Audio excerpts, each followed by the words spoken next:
in order for the traditional to work out ahead of the Roth mathematically, you have to be in a lower tax bracket dramatically at retirement than you are now. A dramatically lower tax bracket, which, by the way, means you haven't got any money. Because if you've got $5 million, your required minimum distributions at 70.5 are going to put you in the same tax bracket you're in now. So you're not going to be in a lower tax bracket. And so the Roth absolutely mathematically kicks the traditional's butt. And here's why. If you take $200 a month from age 25 to age 65, 40 years, and you invest that in a decent growth stock mutual fund, you're going to have $2.5 million in there.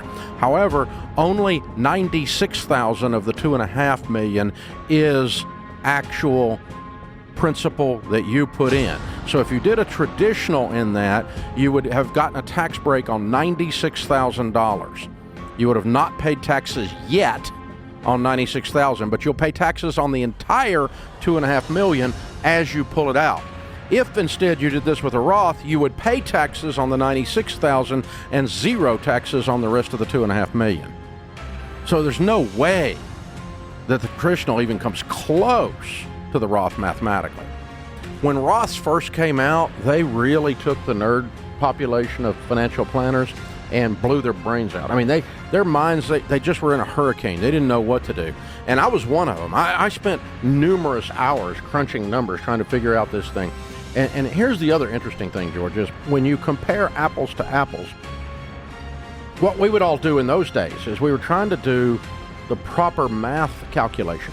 So if you're going to say, all right, $100 going into a Roth requires, because you got to pay taxes, that's net of taxes. So to put 100 into a Roth, you actually have to make 130, right? Yes.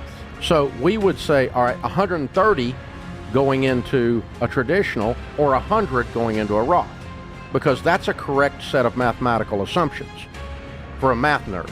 And if you're a financial planner, you usually are a super math nerd, right? Now, here's the problem with that. That's not what people do. They put the same amount. They end up putting the same amount in, regardless of the tax situation. They forget that taxes have already come out. I've already got the taxes out of my Roth, but I'm still going to fully fund the $8,000, the $6,000, right? Yeah. I mean, I'm still max the thing out. I'm still going to put the exact same percentage of my income into the Roth 401k at my work, even though it's net of taxes. I mean, it took more money to get that in there than it did to do that in traditional. But no one ever goes, I'm going to put 80 into my Roth instead of 100 into my traditional. They don't reduce it. They just put the same amount in. Yeah. And so you end up with the Roth. We cheat you. We trick you into saving more. By accident. You didn't even know it. We trick you. No one's called in saying, Dave, I did Roth like you told me to. I got too much money in retirement. What do I do? I've never had anybody good go, problem I followed your plan on getting a match first and then getting all the Roth I could get and then doing traditional. And I ended up with millions of dollars, and I hate Dave Ramsey. I have never had that complaint. Never. Well, and on top of that, there's no required minimum distributions on the Roth IRA.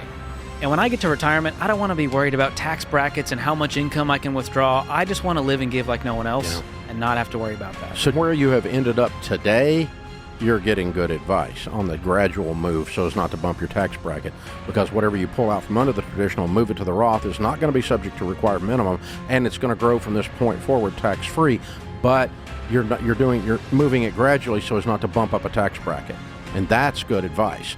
78% of the companies in America did away with a pension plan and went to the 401k.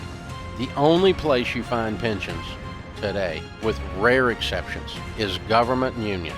There's almost no places have pensions other than that are substantial. So teachers, policemen, feds, whatever. Government and union. It's the only place you find pensions. And everybody was whining and carrying on that corporate America was not taking care of their employees by doing away with the pension plans. And the truth is that the 401k has made more millionaires than pensions ever did.